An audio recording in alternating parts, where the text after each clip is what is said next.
Vamos a ir aprendiendo más palabras en guaraní.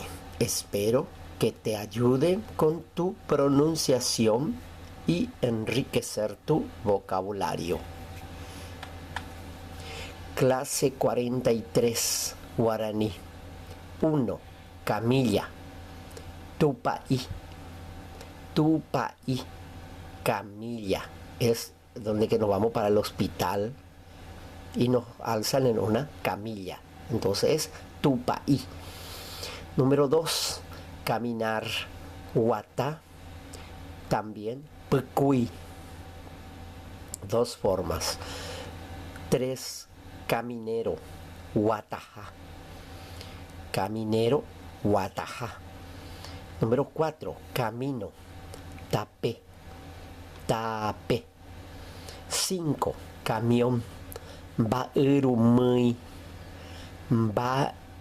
Baerumui. Baerumui. Camión. 6. Camisa. Camisa. Camisa. 7. Camisón. La ropa con la que vamos para dormir. Aoqueja. Aoqueja. Camisón. Awye. Gracias.